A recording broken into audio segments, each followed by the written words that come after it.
Welcome to the Evelyn Y. Davis Studios at the National Press Foundation. We're talking today about older workers, people who may be at or near retirement age, but who aren't ready to stop working. What value do they add? What obstacles do they face? We'll get to all of it right now.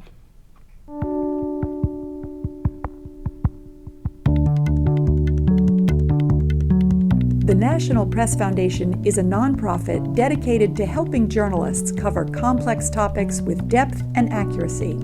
Our mission includes journalists around the U.S. and around the world. Welcome back. I'm Linda Topping-Streitfeld, Director of Training and Content at the National Press Foundation. Joining me in the Evelyn Y. Davis Studios is Cathy Ventrell-Monsees. She's Senior Counsel to the Chair, Jenny Yang, at the U.S. Equal Employment Opportunity Commission.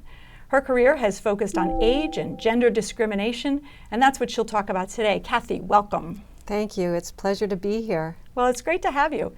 I think as the cohort of older workers gets larger and larger, these issues are going to be more and more important. I know you've brought some slides today. Can you just walk us through them? Sure. What we're going to talk about today is basically the aging of the workforce and the challenges that demographic presents for employers, society, and the older workers themselves. Some of those challenges are stereotypes, age discrimination, prolonged unemployment. And then I also want to talk about what I'd call some antiquated assumptions, how we as a society sort of hold on to some of these ageist views and that maybe it's time to take a fresh look. Terrific. So to begin, let's talk about the generations. This is the first time in history that we've actually had 4 generations in the workplace at the same time. And we pretty much know who they are. They're the traditional generation of the Great Depression and the World War II era. And then the baby boomers, this massive generation, the largest in American history, that have pretty much transformed every part of society that they've touched. Their views were shaped by rock and roll and the space age and even women's liberation. And they're very optimistic. They take challenges.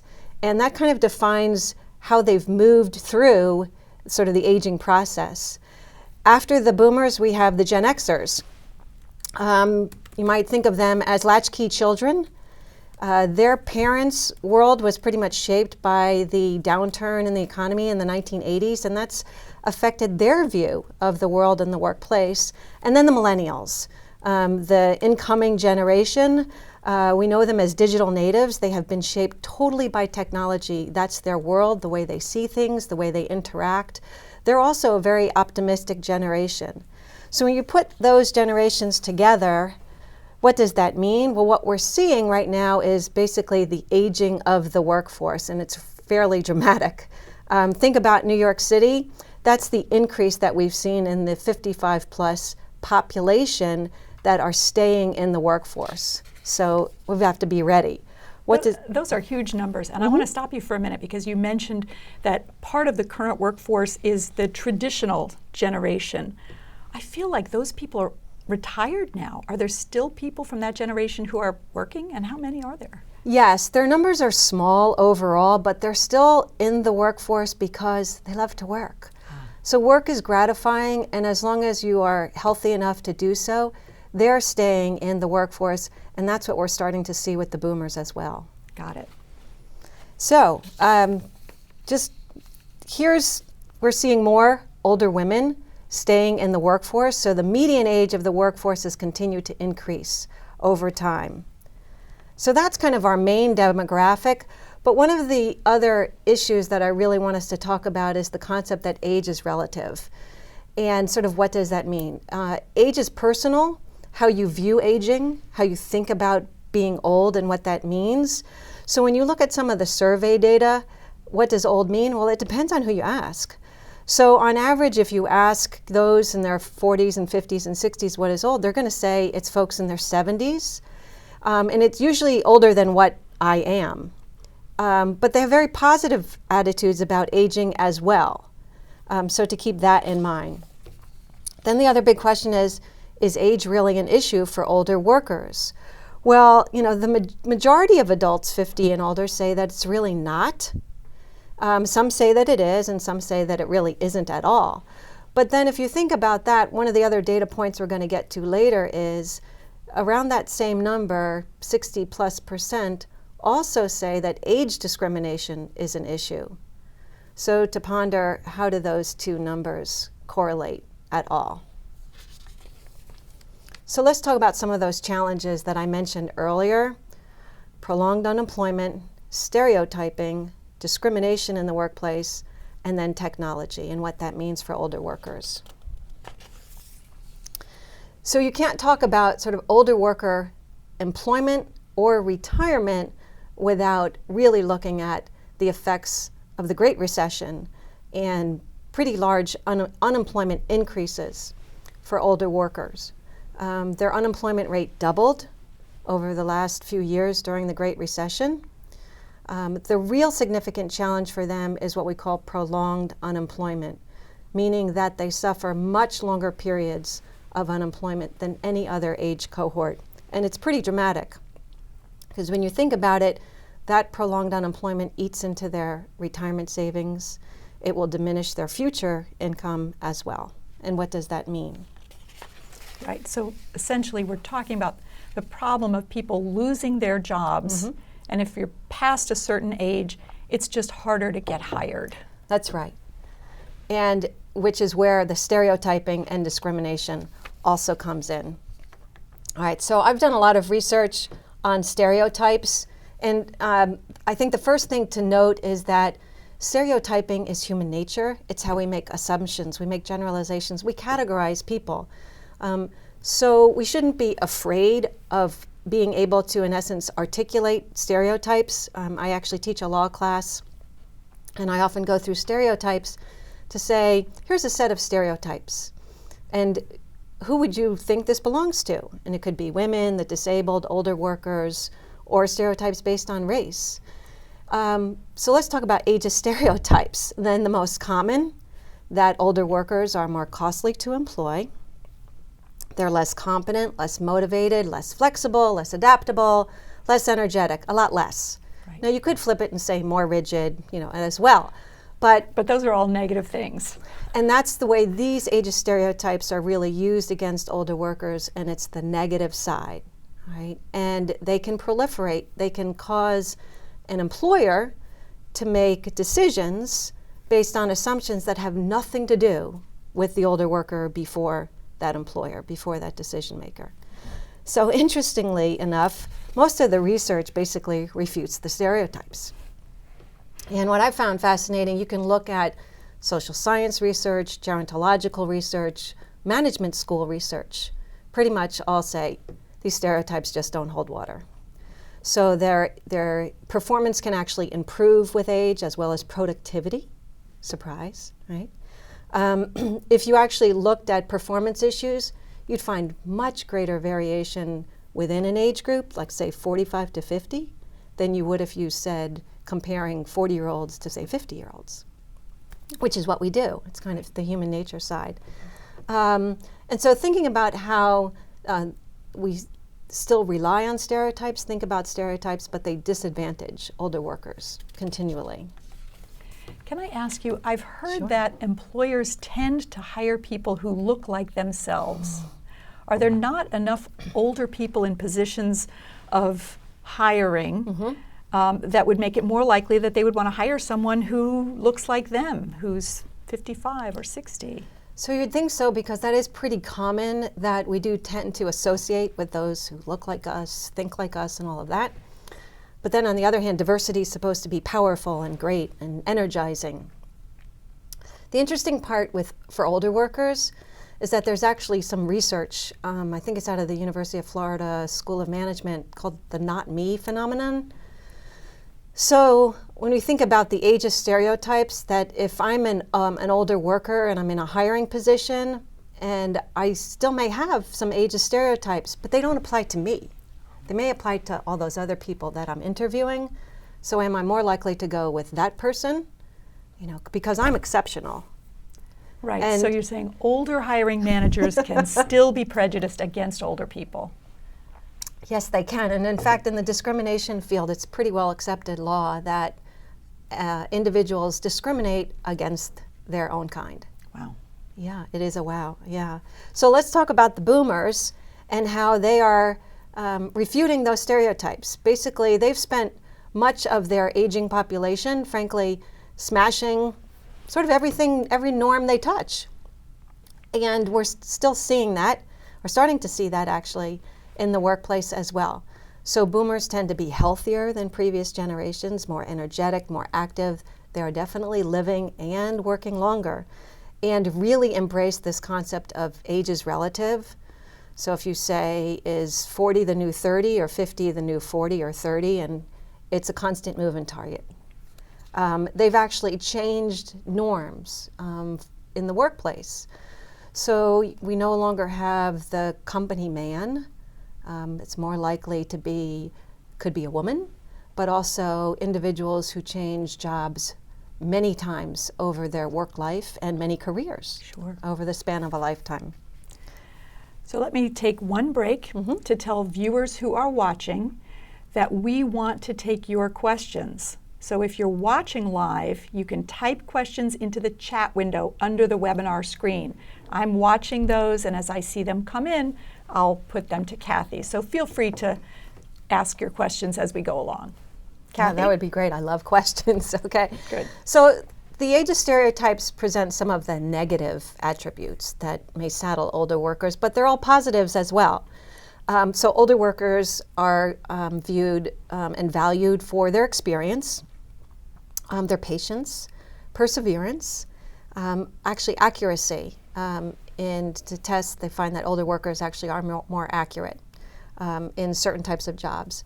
And loyalty, which I think you could assume would be a positive attribute, although I think one of the questions now is, do employers in this day and age really value loyalty? Sort of, is that much of a positive anymore?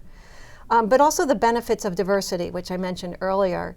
And when we think of diversity, we may think of based on race, sex, ethnicity, geography, but also age.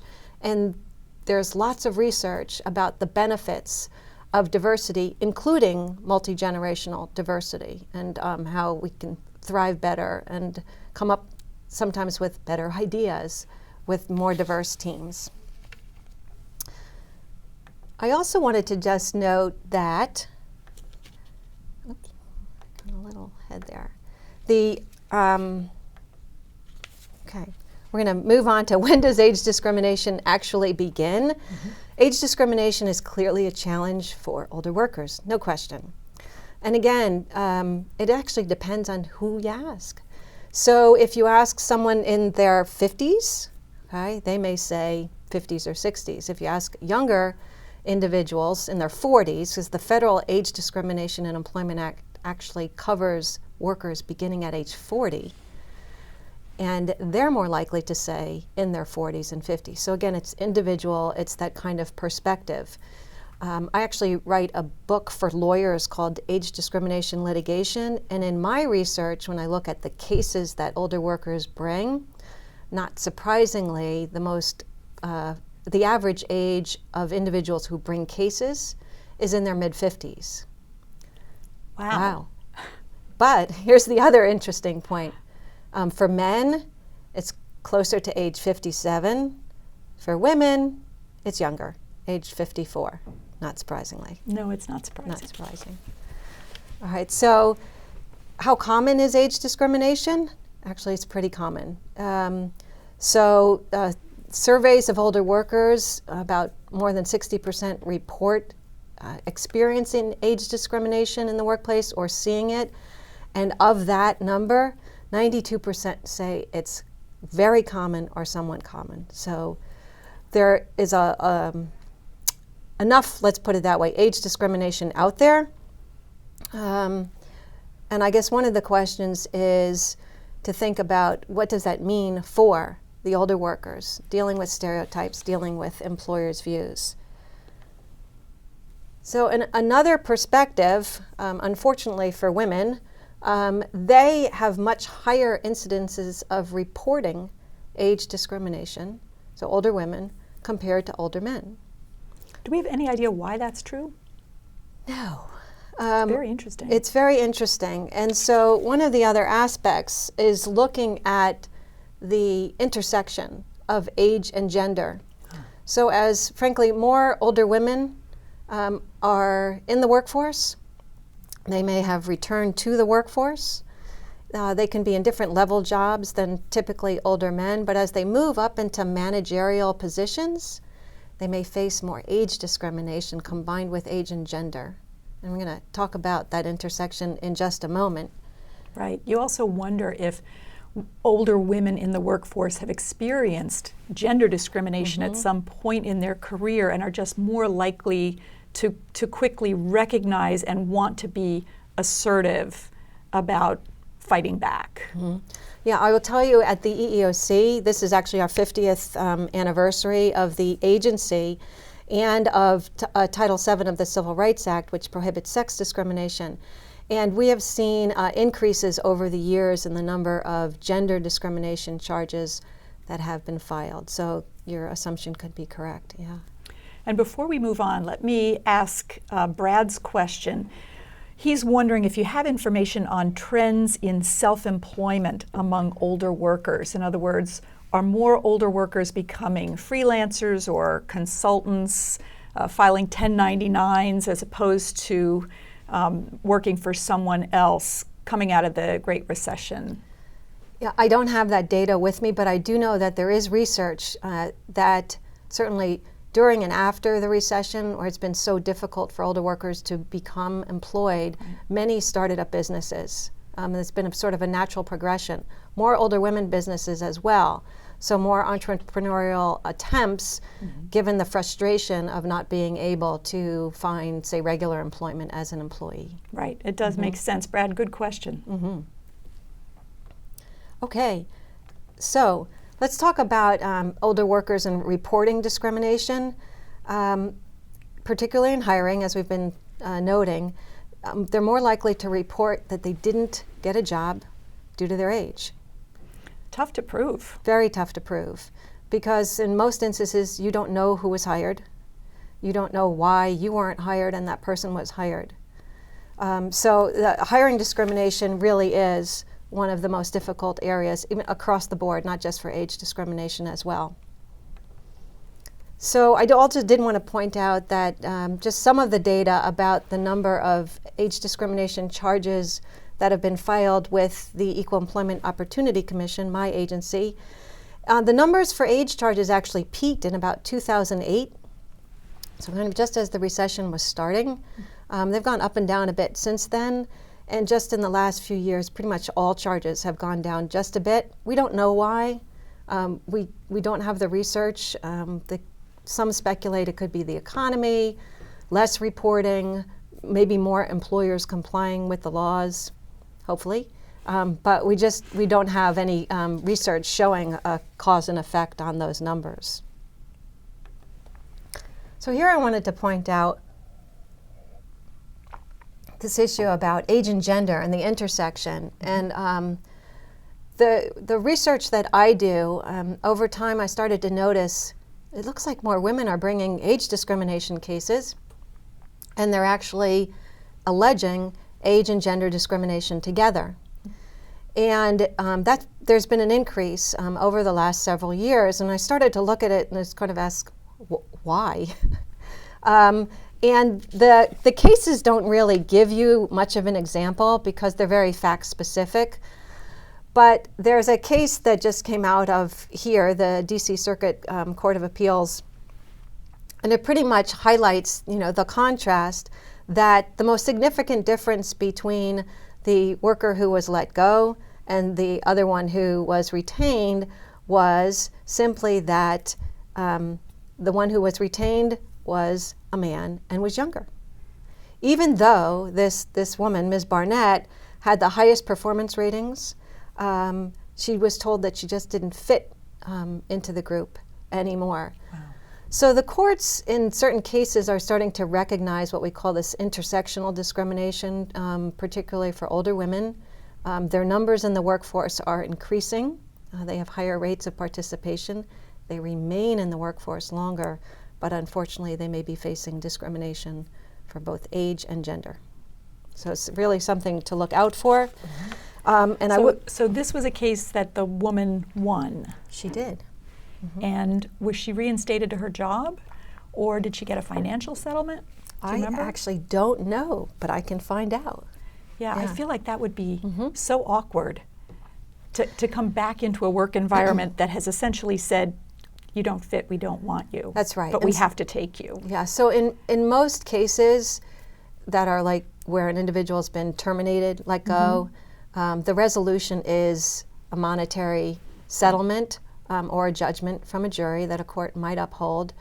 And then, but there are also instances where when a company has a policy or practice that needs to be changed, so that whatever they did to that worker, they can think about they won't do it to other older workers as well. Right. Can I ask another question about the lawsuits? Sure. What is the cost of bringing a suit like that, and who pays? Great question. So for an individual worker who hires an attorney, and most attorneys who represent workers will take a case, it's on a contingency, but it's not like your typical if they win they get 1/3 type thing. When Congress established both the Age Discrimination and Employment Act and Title VII, they provided that if a worker wins her case, her attorney who took up that case could get her attorney's fees as well. So the worker may be asked to front costs, which could range $5,000 to $10,000, maybe sometimes more, depending on the type of lawsuit. But typically, the attorneys who represent workers, they absorb the costs of taking on that case, and hopefully they help that worker get their job back or get resolution. Right, and then they can recoup their fees and costs. That's right. At the end. Yeah. Good to know. Yeah. So for the EEOC, federal government agency that brings these lawsuits as well, age discrimination in hiring is actually one of the agency's priorities. We've set priorities because as a federal law enforcement agency, we actually have more information when individuals file charges of discrimination. We can get data from employers. We can look at patterns and trends. And so the EEOC is typically in a better position to assess whether there may be real hiring discrimination from a particular employer's policy or practice. And so I just wanted to highlight one of our cases that was filed in March 2014, where we allege that older women were not hired by this company. In fact, they hadn't hired any during at least a 3-year period, even though there were many who applied. But also what this company did is when their HR director complained about what she saw as age and gender discrimination, they fired her from complaining. Wow. And so on a number of bases, that the saying of the cover-up, the cover-up can get you in trouble as well. Right. Yeah. So how did the government find out about this? Did that hiring manager come to the EEOC and file a complaint? Is that how this was generated? Yes.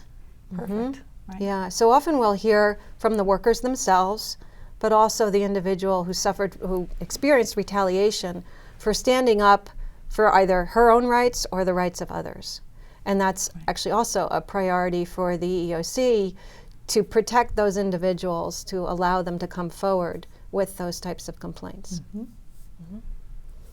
So another area that we wanted to talk about as particularly challenging for older workers is age discrimination in the technology industry, the tech industry. Just a couple of points. Facebook founder, Mark Zuckerberg, who famously told an audience at Stanford that younger workers are just plain smarter. Oh boy. And I mean, where he's coming from. He said this when he was in his 20s and couldn't possibly envision what life might be, I guess, in another decade. But that's a sentiment that actually what we're seeing is shared by many tech companies. So you have surveys of tech staff who basically report that older workers are not welcome. There's data that those tech staff who are the age 50 plus in the tech industry consider age to be a liability, which is double the rate of any other industry. Wow. Yeah. And then we see ads as like one posted by ServiceNow for recruitment saying we want people who have their best work ahead of them, not behind them.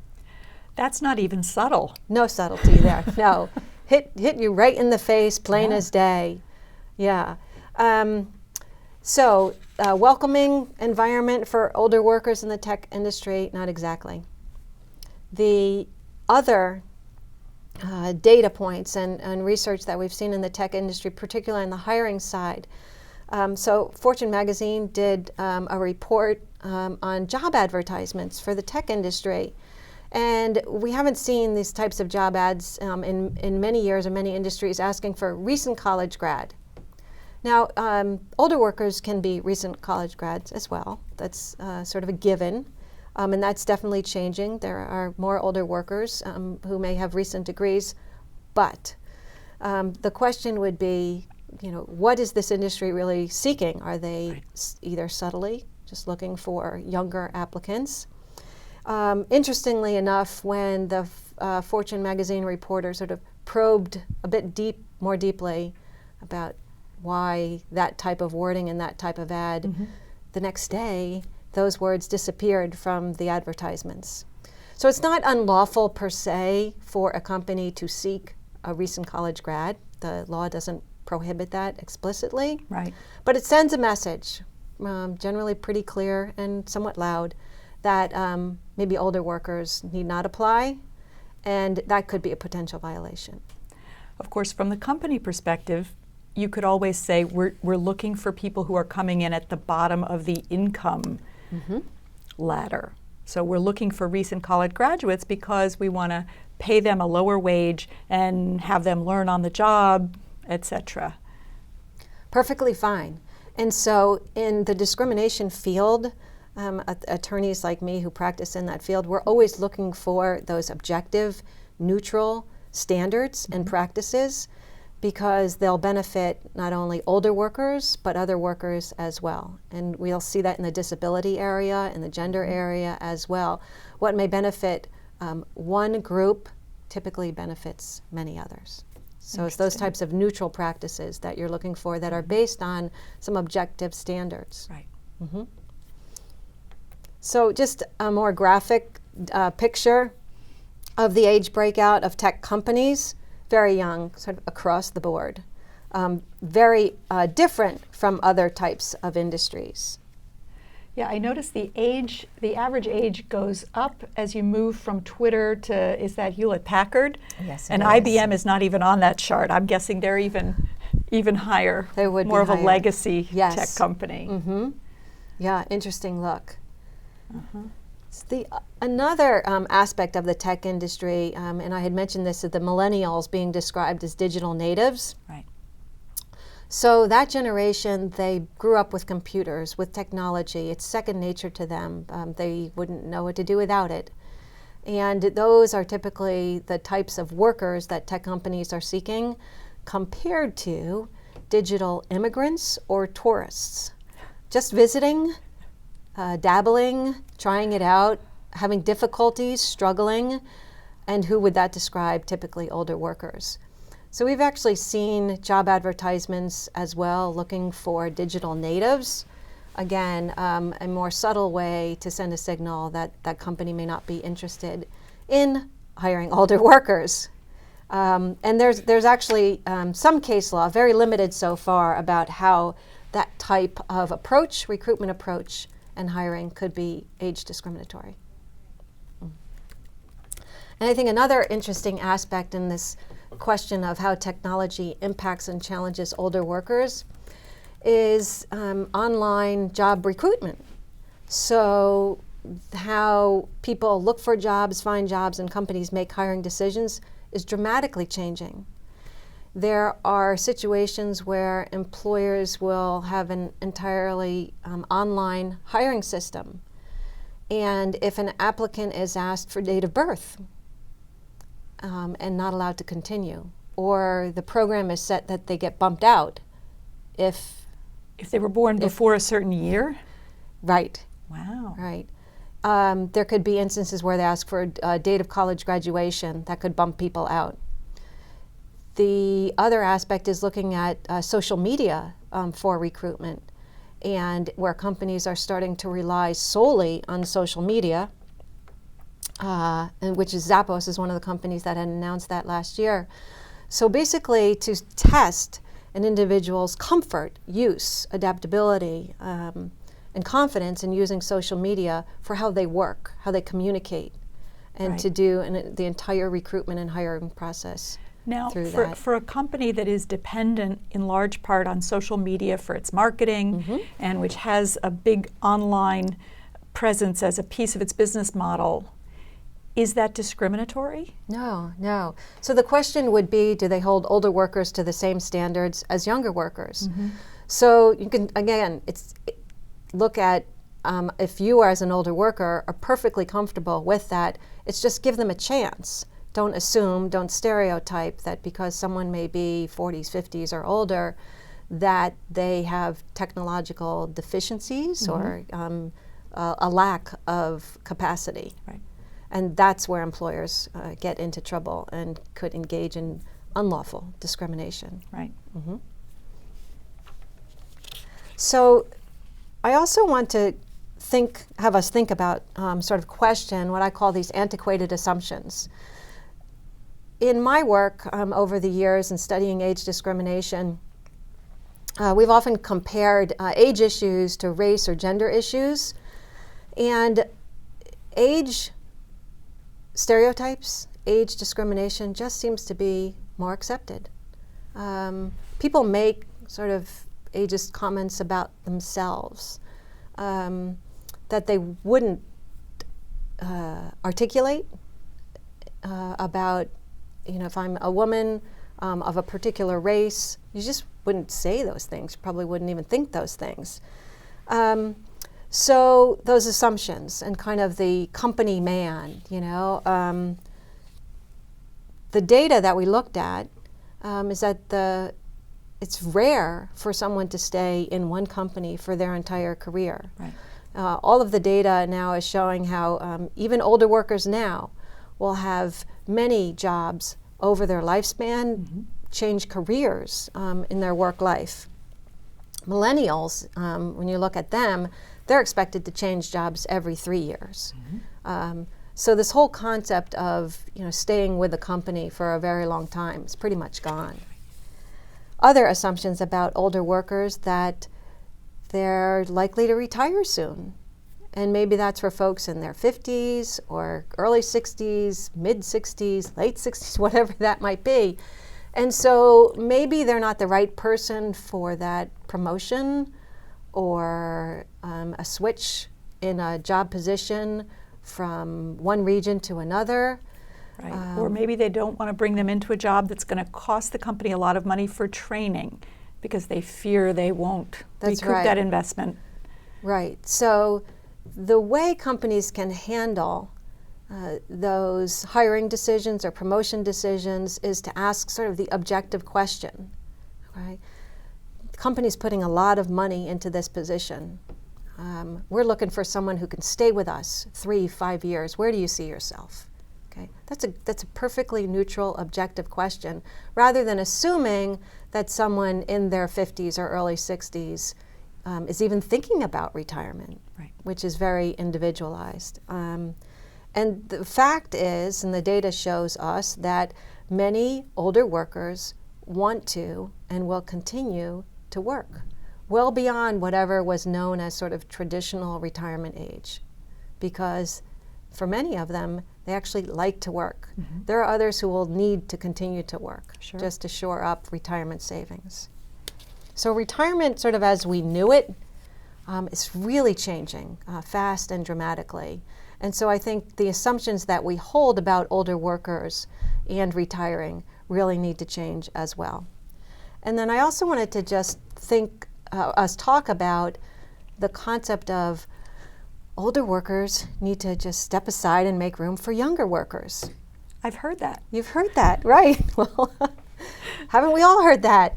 When you look at the data and the research, particularly over the last several years during the economic recession, is there's no correlation between sort of older workers squeezing out younger workers.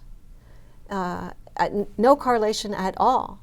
So then the question is there any really one-for-one correlation?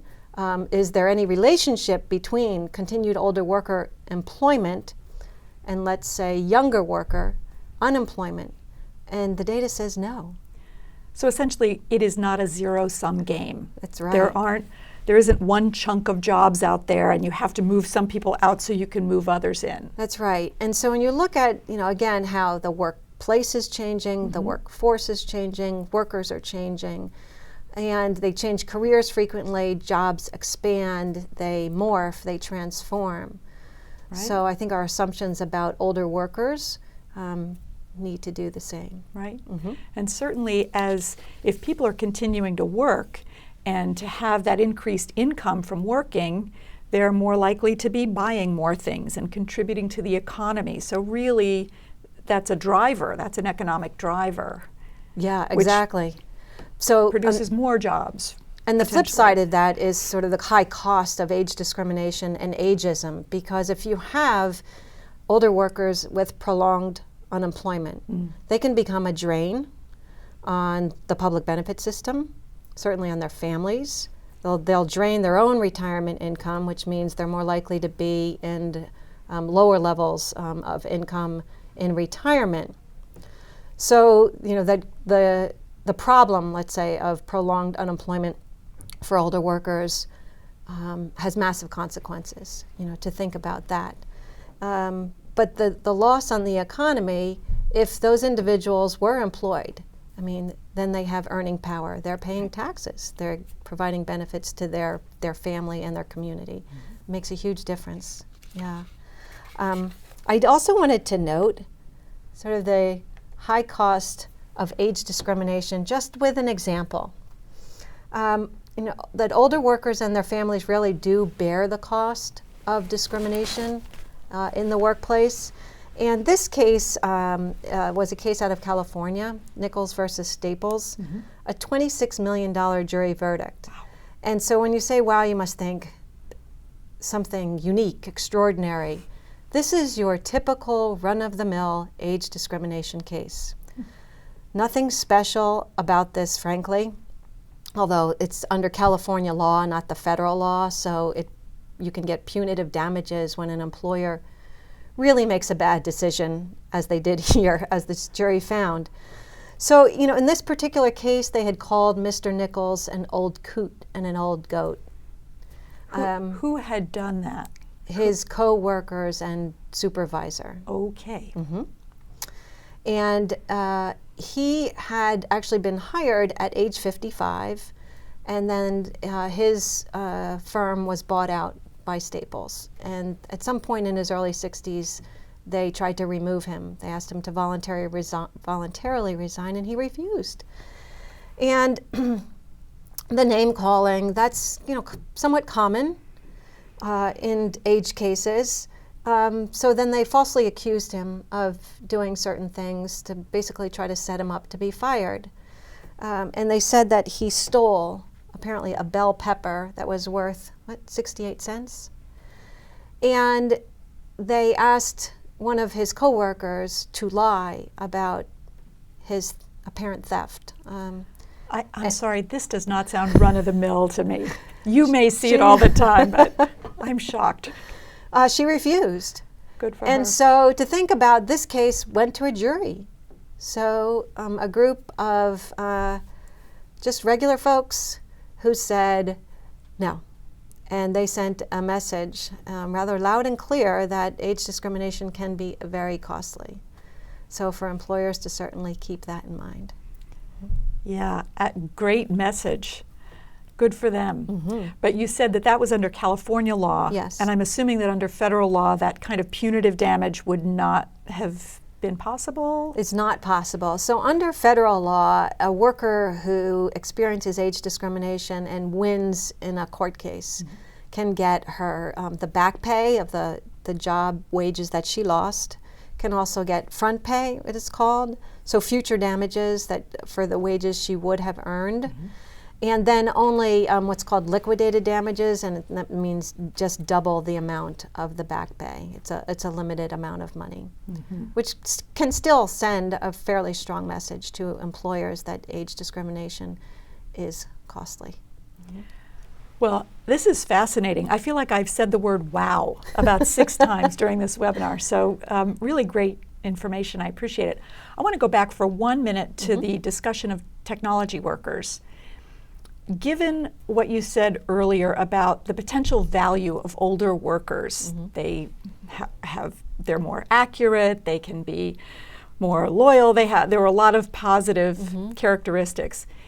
Are any of these technology companies or anyone else setting up any type of program to help older workers become more comfortable using technology? You know, I don't know. You would think that should be a natural fit. So for example, we know that more older individuals are using Facebook. They're starting to use Twitter. So they're becoming more comfortable with social media. It's a massive number of users that you would think companies would want to attract and market to and benefit from. But I don't know about particular companies with programs like that. It may not be happening. All right, well, we are just about out of time. So I want to thank you so much for joining us, Cathy Ventrell-Monsees of the Equal Employment Opportunity Commission. This has been terrific. And I want to thank all of you for joining us in the Evelyn Y. Davis studios at the National Press Foundation, where we are making good journalists better. Thank you, ma'am.